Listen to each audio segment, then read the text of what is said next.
Halo, salam sehat kawan Diska. Kembali lagi bersama saya Sari Cantik dalam program Info Sehat, informasi seputar kesehatan. Semoga kawan Diska dimanapun Anda berada selalu diberi kesehatan, keselamatan, rezeki yang berlimpah dan juga barokah. Dan hari ini saya sudah kedatangan Bu Bidan yang cantik. Ya, apa kabarnya nih Bu Bidan Andra? Alhamdulillah baik-baik saja seperti yang Anda lihat saat ini. Tetap cantik dan juga sehat nih ya. Sama kayak hostnya. Harus dong. Oh iya dong. Kesehatan Harus cantik ya. Oke, kalau sudah ada Bu Bidan di sini, pastinya kita mau ngobrolin seputar kebidanan ya. Hari ini kita mau ngobrolin tentang kehamilan nih. Betul sekali ya. Kehamilan. Betul, dimana memang kehamilan ini bagi sebagian pasangan di luar sana mungkin sedang menanti-nanti gitu ya. Betul atau yang sekali. saat ini sudah program. Nah ini ingin nanti kehamilannya sehat, janinnya juga sehat. Iya, gitu itu ya. yang diharapkan. Tanpa adanya resiko. Nah, resiko Iya. tinggi tentang kehamilan ya apa aja? Nah, nanti ya. Terus simak info sehat kawan Diska hari ini. Nah, sebelum kita ngobrolin tentang resiko tinggi dalam kehamilan nih, Kak Anjra. Ya. Apa sih tanda-tanda kehamilan? Oke, tanda kehamilan itu biasanya yang ibu-ibu ketahui itu ya. Yang pertama adalah dia tidak haid. Nah, harusnya dia pada tanggal, misalnya pada tanggal 5 Juni dia haid, kemudian dia tidak haid, ditunggu dalam 2 minggu, kemungkinan itu dia mengalami kehamilan. Oke. Nah, terus ada lagi tanda yang lainnya ya, yang kedua yaitu mual dan muntah. Nah, mual dan muntah itu fisiologi ya, jadi normal buat ibu hamil itu adalah tanda-tanda fisiologi. Nah, di situ karena apa toh kok kita itu mual dan muntah? Karena adanya kenaikan hormon di situ ya, hormon pada dalam tubuh kita, yaitu hormon estrogen seperti itu. Jadi mempengaruhi peningkatan asam lambung. Nah, gitu. Kemudian yang ketiga itu ada lagi pusing. Nah, tapi di sini pusingnya itu tidak berlebihan, gitu ya. Gitu. Jadi pusingnya itu hanya untuk istirahat, dia akan hilang. Nah, seperti itu. Kemudian pada hitam-hitam di payudara, nah tahu kan Mbak? Aerola ya. Betul sekali. Nah, pada aerola di situ akan terlihat menghitam. Jadi lain dari biasanya. Yang biasanya pink gitu ya. Nah, betul. Itu kalau ibu muda ya, taunya pink, punya saya itu pink gitu ya. Nah, itu siapa ibu muda ini ya? Yang Sudah lihat muda-muda. belum? Oke. Yang muda-muda yang pink-pink ya. Kalau sudah hamil di situ akan menghitam, jadi dia agak lebih coklat. Kemudian tuh kalau dilihat dia agak mengkilat seperti itu. Nah, agak menonjol. Nah, seperti itu ya. Jadi areola hitam-hitamnya itu menonjol gitu ya, Bu ya. Nah, seperti itu. Jadi Nah, kalau jadi ini berbedaan mungkin ya, Kak. Jadi kalau yang meskipun berusia, Ya. tapi kalau nggak hamil tetap nggak hitam gitu ya, Mbak Anjra ya. berhitam, tetap hitam. Oh gitu. Nah, tetap hitam. Jadi dia lebih hitam lagi. Oh gitu. Lebih. Nah, setelah nanti dia itu tidak hamil, dia akan berkurang hitamnya. Nah, seperti itu. Iya ya. Nah, Jadi- ada lagi. Oke, apa sering lagi? kencing ya. Biasanya yang ibu-ibu itu, saya kok sering kencing ya. Itu bukan tanda diabetes mellitus kalau disertai dengan Tanda-tanda yang lagi ya. tanda-tanda yang tidak haid tadi. Nah, itu. Jadi dia sering kencing. Kenapa kok sering kencing? Karena letaknya rahim itu kan di atas kandung kencing ya. Kandung kencing itu ya. Nah, dia membesar. Nah, Oke, menekan. iya, kandung kencing itu ditekan oleh besarnya rahim tadi. Jadi dia akan lebih sering kencing. Seperti itu. Oke, ada lagi mungkin Mbak Anjra tanda-tanda kehamilan? Masih banyak sih sebenarnya. Oke. Nah, nyeri payudara. Nah, seperti haid. Nah, kalau ibu-ibu itu mau haid, itu kan biasanya ada nyeri payudara ya. Biasanya dipegang oleh bapak itu nyeri gitu ya. Jangan senggol tuh, sakit gitu. Nah, seperti itu. Nah, jadi kalau misalnya dia hamil juga seperti itu. Jadi nyerinya itu biasa aja tapi dia tidak memerah ya pada payudara. Jadi nyeri biasa. Nah, seperti itu. Coba demek. Nah ya. Loroy loh. Seperti itu. Oke, tapi itu tadi kan soal gejala-gejala yang umum gitu ya, yang belum juga umum. belum pasti hamil juga gitu ya Mbak Anjra ya. umum. Tapi kalau tanda pasti kehamilan apa sih? Oke, tanda pasti kehamilan yaitu dia itu ada merasa gerakan bayi di dalam perut. Nah, tapi itu dirasakan pada usia kehamilan 3 bulan atau 4 bulan. Oh, ada juga mungkin yang nggak sadar kalau dia hamil gitu, ada nggak kasus-kasus seperti itu? Ada banyak seperti itu ya. Terus yang kedua bisa dengan USG. Ketika dia USG itu terlihat ada janin di dalam perutnya. Nah itu sudah tanda pasti bahwa dia itu hamil. Itu pasti ya. Yang di dalamnya pasti janin gitu ya. Pasti janin ya.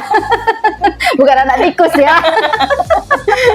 Oke, itu tadi ya. Kalau ada tanda-tanda umum itu seperti pusing, mual, kemudian air rolanya atau puting susunya itu warnanya lebih menghitam dari biasanya. Bapak-bapak ini harus mengetahui nih tanda-tandanya. Kok menghitam gitu ya?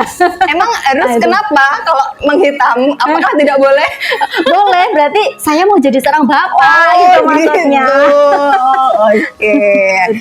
Terus kalau waktu pemeriksaan kehamilan nih Mbak Anjra, apakah setelah mungkin tadi disampaikan Mbak Anjra ya, tanggal 5 kok belum mens gitu ya, apakah ada jarak tertentu untuk kita melakukan pemeriksaan? Begitu ibu merasa kok saya itu datang bulannya telat, ditunggu untuk 2 minggu. Oke, harus 2 minggu ya? 2 minggu, karena kenaikan HCG urinnya belum maksimal kalau belum ada 2 minggu, jadi belum terlihat di situ. Jadi ketika sudah tahu itu, harus segera memeriksakan ke fasilitas kesehatan yang dipercaya sama ibu, gitu ya. Bisa ke rumah sakit, bisa ke puskesmas, bisa ke bidan praktek mandiri, bisa ke klinik yang melayani persalinan atau pemeriksaan kehamilan. Nah, gitu. Bisa ke dokter spesialis kandungan atau obstin. Nah, di situ. Untuk pemeriksaan sendiri nih Mbak Anjra, berapa kali sih seharusnya ibu hamil itu minimal nih pemeriksaan? Untuk sekarang itu harus 6 kali minimal diperiksakan, ya. Jadi harus 6 kali ya. Ya, tapi itu ada waktunya. Jadi untuk trimester pertama atau usia kehamilan 0 sampai 3 bulan, nah itu 1 kali. Itu harus dengan USG sekarang ya. USG wajib. 1 sampai 3 bulan itu minimal 1 kali. Ya, minimal 1 kali USG. Nah, tapi kalau misalnya mau lebih, mau 2 kali, mau 3 kali, boleh. Itu minimal ya 1 kali itu ya. Nah, kemudian pada trimester kedua, yaitu usia kehamilan 4 sampai 7 bulan, itu ada 2 kali. 2 kali pemeriksaan minimal. Nah, saya tekankan lagi minimal. Kemudian untuk trimester ketiga, yaitu usia kehamilan 7 bulan sampai mau persalinan, itu minimal ada 3 kali plus USG. Nah, 3 kali itu harus ada USG-nya 1 kali, gitu. Ya. Tapi untuk program ibu hamil di Dinas Kesehatan Kota Madiun sendiri ini Mbak Anjra, untuk pemeriksaan kehamilan ini yang plus USG tadi bisa dilakukan di puskesmas atau harus di rumah? Alhamdulillah sekarang semua puskesmas di Kota Madiun itu sudah ada alat USG-nya dan sudah ada dokter yang memeriksa juga. Nah, nanti fungsinya apa toh untuk trimester pertama itu diperiksa USG untuk mendeteksi dini ya adanya resiko tinggi pada awal kehamilan. Nah, apabila diketahui adanya resiko tinggi, maka bisa dilakukan tindak lanjut, ya. Bisa dilakukan rujukan ke puskesmas, gitu ya. Oke, jadi di puskesmas di Kota Madiun ini 6 puskesmas itu semuanya 6 puskesmas lengkap, ada dokternya juga. Ada dokternya juga. Nah, pada trimester pertama itu Mbak, itu juga dilakukan ANC terpadu. Jadi tidak hanya dilakukan pemeriksaan USG sama. Apa itu ANC terpadu? Nah, di situ ada pemeriksaan oleh bidan, ya. Terus ada pemeriksaan gizi juga. Ada laborat. Nah, di situ ada pemeriksaan gigi. Nah, apabila ada masalah-masalah seperti itu, nanti langsung dikolaborasi dengan poli-poli yang berkaitan dengan keluhan si ibu waktu itu. Ini berarti udah terkoordinator. Betul sekali. Itu ya, pokoknya dalam lengkap lah ya di satu layanan itu. Jadi kalau ibu hamil yang ada di Kota Madiun ini, nah periksakan nih kehamilannya di puskesmas. Puskesmas sudah lengkap ya, pasti akan sehat. Nah, selain pemeriksaan untuk ibu hamil yang tadi minimal 6 kali, ada apa lagi nih untuk ibu hamil supaya tetap sehat ini Mbak? Nah, ini di puskesmas juga ada program kelas ibu hamil. Nah, jadi nanti ibu hamil didatangkan ke puskesmas, di situ dikasih pengetahuan sama petugas yang berwenang di situ ya. Tapi sekarang untuk pergi ke kelas ibu hamil itu harus mengajak nenek atau ibunya sang ibu hamil. Oke, Nah, ibunya, hamil, jadi ya. seorang nenek ya. Calon nenek gitu. Nah, calon nenek gitu ya. Kenapa aku harus mengajak nenek? Nah, karena dulu itu banyak mitos-mitos itu yang dikeluarkan oleh seorang nenek. Nah, agar mitos itu nanti bisa dihilangkan ya, dan benar, agar ibu hamil itu tetap sehat. Jadi nenek itu dikasih pengetahuan juga. Seperti itu. Jadi nanti nenek bisa mendukung kehamilan ibu biar tetap sehat sampai persalinan seperti itu. Oke, tapi jangan neneknya ya tetangga ya. Neneknya yang sering tinggal, sama ibu hamil. Yang ibunya sudah mungkin nggak di sini atau luar kota bisa juga gitu ya. Bisa yang lain gitu. betul. Pokoknya yang nggak percaya, semisalnya ini ya pernah ada mitos ibu hamil jangan makan telur, nanti asinya bisa apa itu namanya anyir ya, baunya amis ya. Nah itu kan nggak bagus, itu mitos. Yang benar adalah boleh ibu hamil makan telur gitu ya. Kalau asi amis itu kan memang mungkin kebersihan dari si ibu sendiri waktu itu gitu. Tapi kan amis apa enggak masa kecium? Apa neneknya itu minum? Lah harusnya gitu, itu kan mitos tadi ya betul. Kalau dulu kan kalau yang apa di sesar itu kan nggak boleh makan daging, nggak boleh makan. Padahal itu mitos itu, padahal itu yang akan mempercepat sembuhnya habis SC. Mungkin informasi-informasi yang seperti itu gitu ya, yang mungkin zaman dulu karena dananya minim gitu ya, makanya dihapusi. Yang enak-enak buat neneknya kalau dulu ya. Makanya nggak boleh makan telur dagingnya. Gitu. Tadi ini disampaikan sama Mbak Andra bahwa kelas ibu hamil itu juga penting gitu. Penting sekali itu, karena disitulah ibu hamil bisa mendapatkan ilmu. Sebenarnya ada juga kok di buku KIA ini, tapi terkadang ibu hamil itu tidak malas untuk baca. Nah, di sini tuh banyak ilmunya sebenarnya ya. Pasti ibu hamil dapat buku KIA ini ya? Harus, wajib ya. Jadi setiap ibu hamil itu wajib punya buku KIA. Di sini ada banyak ilmu dan juga untuk memantau kesehatan ibu hamil.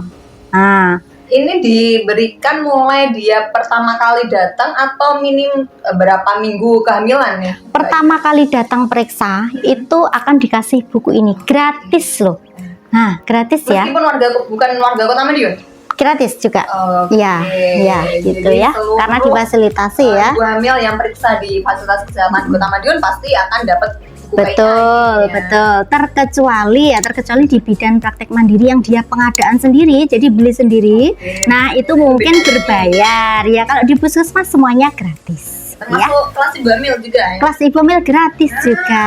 Nah, gitu. Dapat ilmu, dapat buku ya kan. Bukunya juga gratis. Nah, iya betul, nggak bayar. Di tempat lain pasti bayar. Gitu. Bayar. Oke. Sekali ya Kota Madiun. Iya. Oke, tadi sudah disampaikan ada kelas ibu hamil, juga ada pemeriksaan minimal 6 kali. Nah, perawatan untuk ibu hamil sendiri nih Mbak Andra. Apakah ada treatment khusus nggak sih? Ada jelasnya ya. Atau apa gitu? Betul. Jadi untuk ibu hamil itu harus makan makanan yang bergizi dan beragam. Nah, seperti itu. Jadi untuk porsinya ibu hamil pada trimester pertama itu paling tidak 5 porsi dia harus makan. 5 porsi dalam satu hari? Iya, betul sekali. Bagaimana kalau misalnya ibu hamil itu tidak mau makan, dia mual muntah terus, bisa sedikit-sedikit tapi lebih sering. Bolehlah nanti 2 sendok dulu, nggak apa-apa. Terus nanti jarak berapa menit atau berapa jam, ambil lagi 2 sendok. Pokoknya harus terisi, betul ya. Sekali. Nggak boleh dicampur sama seblak gitu, gitu boleh nggak? Kalau yang pedas-pedas jangan dulu lah, gitu ya. Nanti menyebabkan diare. Nah, tidak bagus nanti untuk pertumbuhan bayi kalau ibunya kena diare. Ada efeknya juga ternyata. Ada, karena ada infeksi masuk di situ ya. Mungkin saya nggak bisa makan nasi, tapi makan pentol bisa. Boleh juga ya. Kurang nanti untuk asupan gizi buat bayinya gitu ya. Terus yang untuk trimester kedua dan ketiga, jadi usia berapa tadi trimester kedua 3? usia kehamilan 4 bulan sampai lahir ya. Nah, itu ada 6 porsi. Jadi ditambah 1 porsi. Nah, banyak ya? Banyak. Kenapa? Lah di dalamnya juga butuh makan. Jadi makannya dari ibu si bayinya itu ya. Hanya harus mengkonsumsi makanan bergizi Bergizi harus. Ya, 6 porsi tapi kalau nggak ada gizinya juga percuma. Gitu percuma. Nah, terus ketika periksa biasanya dikasih tablet tambah darah. Nah, berapakah yang harus diminum ibu? Nah, itu sebanyak 180 tablet selama kehamilan, minimal ya, minimal 180 tablet. Ingat-ingat ibu ya, 180 tablet selama kehamilan. Kalau kurang, coba tanyakan ke Bu Bidan, Bu, saya kok baru minum 60 tablet. Nah, harusnya kan 180 Bu. Ibu udah pinter ya. Minta nggak apa-apa. Itu diminumnya 1 hari 1 atau 1 hari 1 kali saja. Terkecuali ada kasus anemia. Nah, di situ beda lagi. Ini kan ya betul.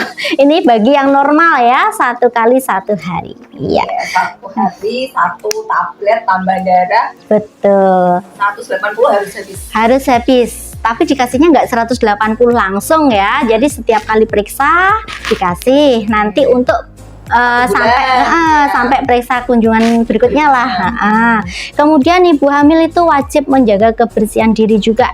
Nah, ini biar nggak bau juga ya, biar nggak infeksi ya. Ini kalau kena air mual.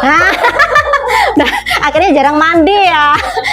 Ini Mbak Sari, Mbak Sari ini pernah ini kayak gini kayaknya, ini pengalaman ini. Mitos.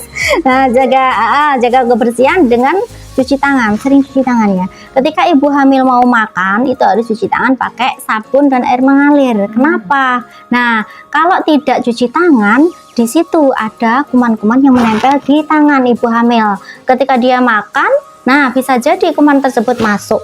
Nah, di situ ibu hamil bisa sakit. Nah, seperti itu. Itu fungsinya untuk menjaga janin juga ya. Betul sekali, mempengaruhi pertumbuhan janin. Kemudian istirahatnya juga harus cukup untuk ibu hamil ya. Yang biasanya begadang, ayo ibu hamil paling tidak untuk malam hari harus 8 jam. Paling tidak ya, malam hari. Untuk siang hari paling tidak 2 jam itu harus istirahat. Nah, seperti itu. Kemudian hubungan suami istri boleh. Nah, kasihan bapaknya nanti kalau 9 bulan nggak dikasih. Nggak dikasih. Kasihan bapaknya loh nanti kalau nggak dikasih. Tapi itu ini nggak ada intervalnya nggak?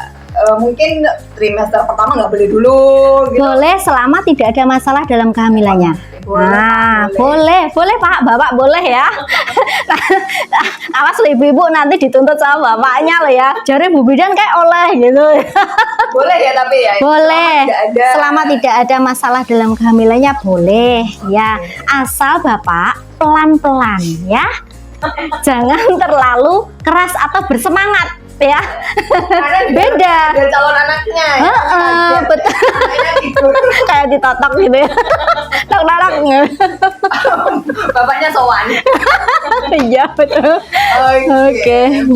Jadi boleh ya. Boleh ya. Nah, untuk ibu hamil ada batasan untuk aktivitas nggak? Ada. Nah, di sini tetap ada. Jadi aktivitas fisik yang berat itu tidak boleh dilakukan oleh ibu hamil. Ya, seperti. Nah, seperti semisalnya gini, ibu mencuci ya. Mencuci kemudian dia mau ngangkat cucian di bak ya. Nah, itu nggak boleh kalau berat. Ya, itu bisa mempengaruhi nanti. Iya, bapak-bapak yang harus ngangkat gitu ya. Kemudian tidak boleh merokok ya ketika hamil. Nah, terus ini tidak boleh terpapar sama asap rokok. Nah, ini bapak lagi nih ya. Bapak lagi, Pak. Ini perhatikan ini, Bu. Nah, Pak, ojo ngerokok nih cedakku. Nah, gitu ya. Karena asapnya itu berbahaya bagi pertumbuhan janin di dalam kandungan, gitu itu ya. Sering mungkin kurang dipahami juga ya untuk bapak-bapak di luar sana. Betul. Nah, ya. Kalau merokok boleh tapi di luar rumah. Jadi harus jauh dari ibu. Jangan di lingkungan si ibunya. Betul sekali. Kemudian minum jamu, soda. Nah, itu tidak boleh. Alkohol Katanya juga mbahnya tidak dulu boleh. kan boleh jamu. Nah, itu dia. Jamu itu kalau misalnya jamu itu kualitasnya bagus, nah itu masih apa ya, ditoleransi ya. Atas nah betul sekali, takutnya nanti ada mikroorganisme yang masuk ke dalam tubuh dan menyebabkan infeksi nanti. Nah, terganggu lagi lah pertumbuhan janin isi ibu, gitu. Kemudian minum obat tanpa resep dokter itu juga tidak diperkenankan ya. Jadi kalau misalnya ibu hamil sedang flu, itu harus datang ke petugas kesehatan, tidak boleh beli obat sendiri, betul, merek pasaran itu tidak boleh ya. Rumah gitu nggak boleh. Betul, karena ada kandungan obat di situ yang mempengaruhi juga untuk kontraksi, untuk pertumbuhan bayi juga seperti itu. Kita orang awam nggak tahu ya. Iya, betul, isinya obat apa nggak tahu kita. Kemudian tidur telentang terlalu lama. Terlalu lama di sini adalah lebih dari 10 menit. 10 menit. Terus Harusnya miring. miring kanan kiri. Iya, betul, miring kanan kiri. Kalau telentang terus, telentang melumah ya. Telentang itu ya melumah. Melumah ya.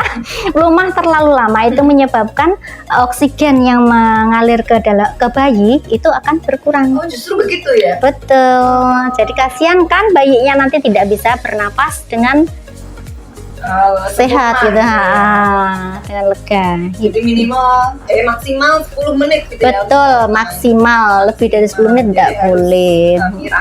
Mirang-miring, gitu betul. Ya. Mungkin dulu kalau mbaknya mirang-miring. Nah, gitu mitos ya. lagi, makanya. Diajak nanti pas ibu hamil. Betul, ya diajak. Oke, itu pijat perut ya. Pijat perut itu juga tidak diperkenankan. Kenapa? Karena kan si yang pijat itu tidak tahu di dalam itu bayinya posisinya seperti apa ya. Takutnya nanti ada lilitan tali pusat. Ya, itu yang ditakutkan. Ketika ada lilitan tali pusat, kalau kenceng bayinya bisa meninggal di dalam kandungan. Nah, seperti itu Ibu. Jadi tidak boleh. Harus dihindari ya supaya tidak berisiko itu tadi. Betul sekali. Meskipun sepro-pronya Mbah dukun pijat betul. tapi beliaunya ini kan juga mungkin ada keterbatasan ya. Betul. Itu kan kita juga nggak tahu ya. Iya. Bayinya ada. Ketika dipencet sini bayinya kurang nyaman, akhirnya dia berputar. Nah, seperti itu. Akhirnya melilit. Betul sekali dengan USG. Nah, itu ya. Nah, dari tadi kita kan ngomongin soal ibu hamil yang resiko tinggi. Ibu hamil resiko tinggi itu yang seperti apa? Ibu hamil yang umurnya terlalu muda, yaitu kurang dari 20 tahun. Nah, ibu hamil terlalu muda. Betul, karena sistem reproduksi pada si ibu itu belum matang. Nah, seperti itu. Jadi akan mengganggu pertumbuhan dan perkembangan janin di dalam kandungan juga. Karena belum matang tadi sistem reproduksinya.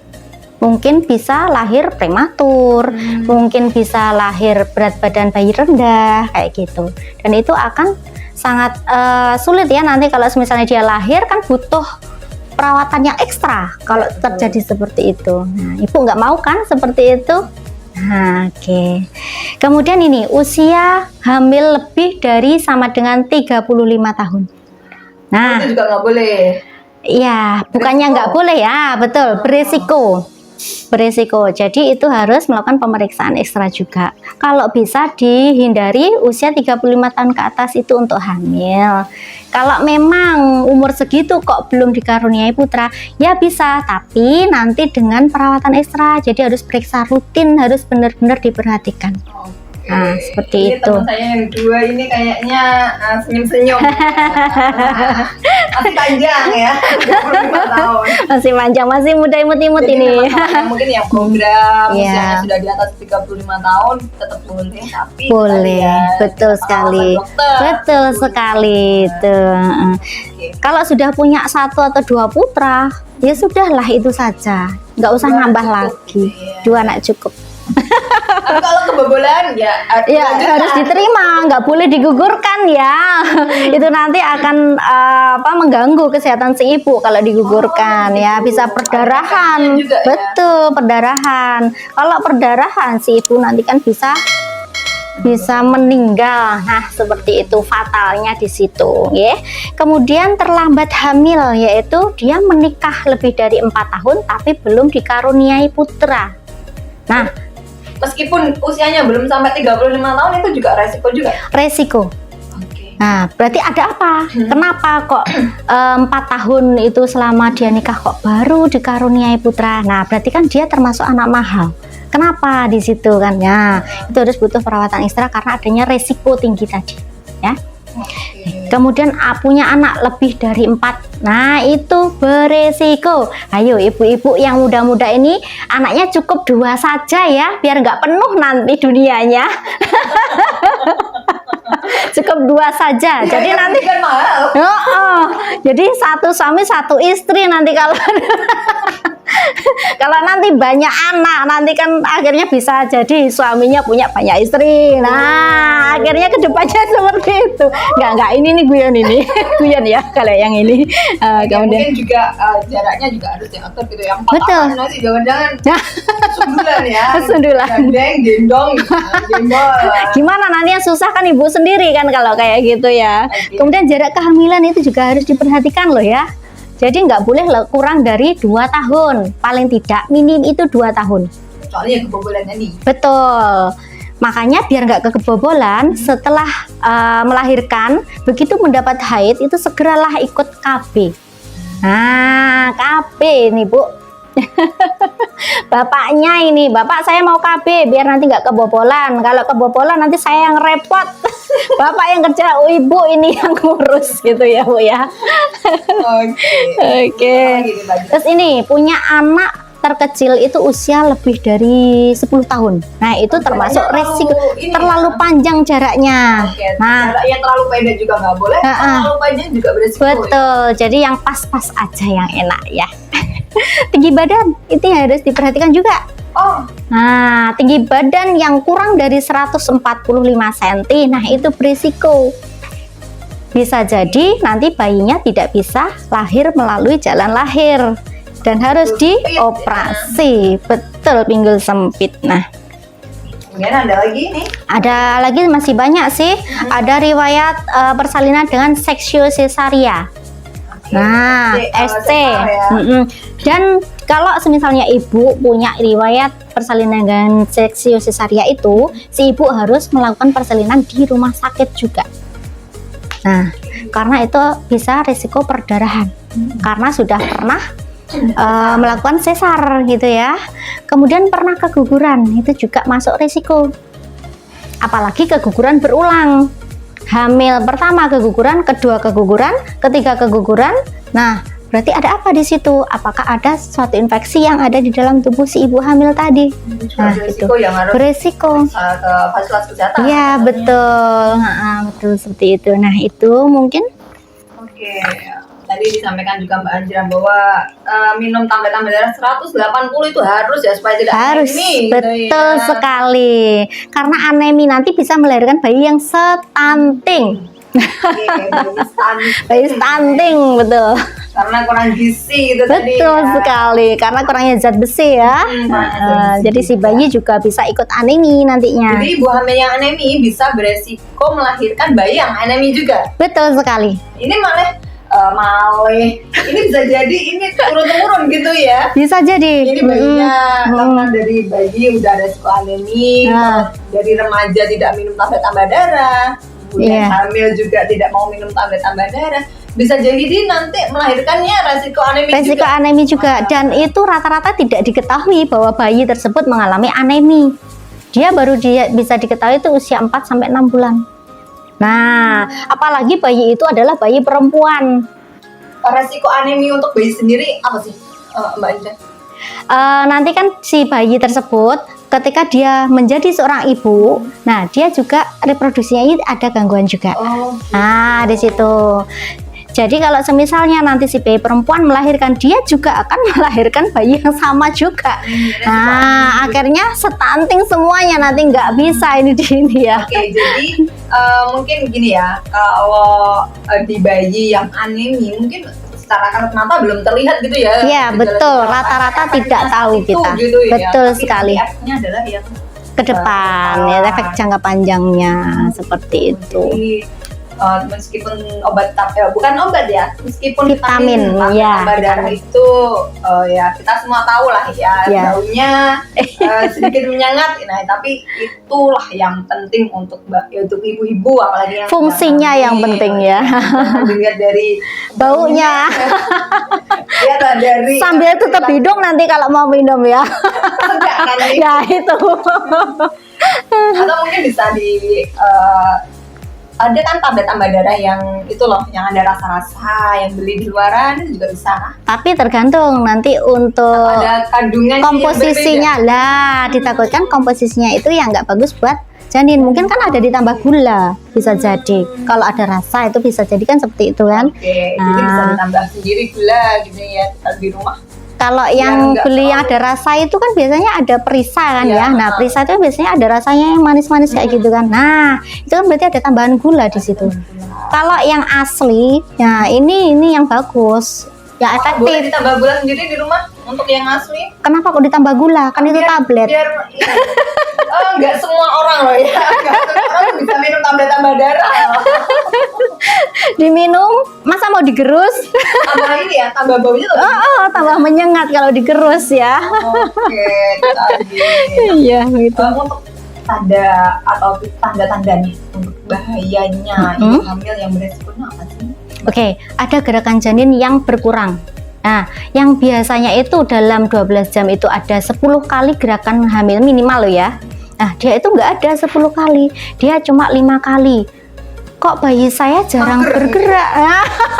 Mager ya, tidur terus ya. Bahaya itu tidur terus tuh, itu kenapa juga nggak itu? baik ya. Nggak baik. Berarti ada gawat pada bayi. Nah, dan harus dilakukan tindakan segera itu. Kemudian nyeri ulu hati. Nah, ini tanda bahaya juga ya. Nyeri ulu hati pada ibu hamil padahal dia tidak punya sakit lambung ya.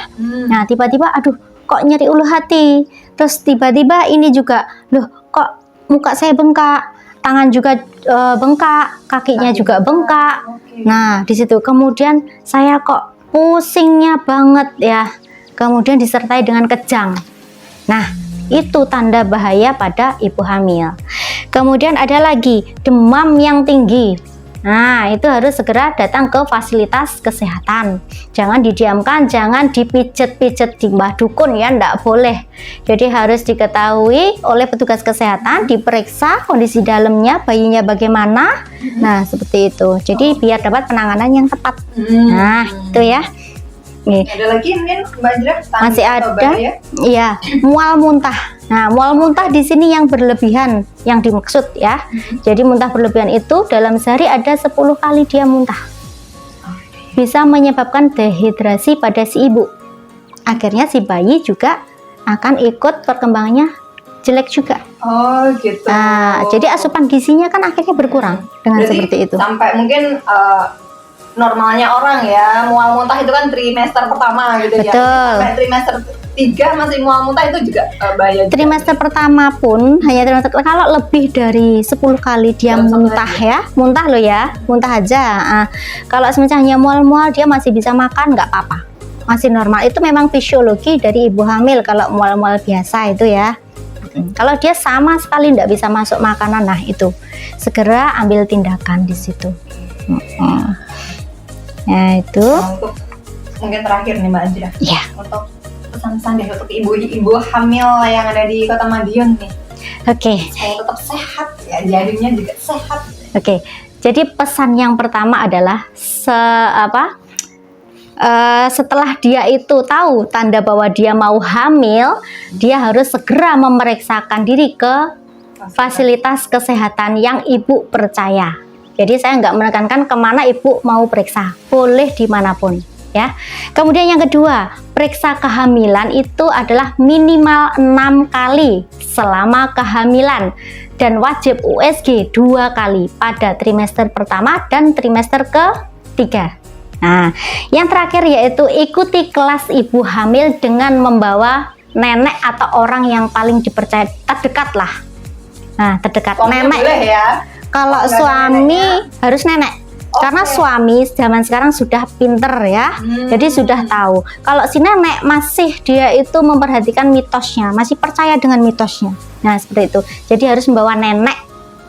Ya, Oke, itu. jangan lupa neneknya di bawah ya. Bawa dolan, bawa dolan. Bukan semati, Ya, Mbak. ayo Mbah takjak. Mbak ini omah Mbak. Oke, itu tadi pesan-pesan untuk ibu-ibu hamil yang ada di Kota Madiun maupun sekitarnya ya, tetap jaga kesehatan, konsumsi makanan yang bergizi seimbang. Betul gitu ya. sekali. Mungkin boleh jajan tapi jangan sering-sering. Iya, boleh. Bayi itu kan butuh Asupan gizi yang sehat ya. Jadi nggak jajan terus. Kalau jajan banyak ini ya bumbu-bumbunya tambahan gitu ya. Nah, itu beresiko melahirkan bayi stunting juga ya. Betul sekali. Oke, terima kasih Kak Anjura yang cantik atas waktunya hari ini. Baik, Mbak Sari cantik. Saya sama-sama Sama-sama cantik ya ini ya. Oke, terus saksikan info sehat hanya di Promkes Kota Madiun dan YouTube Kawan. Bye.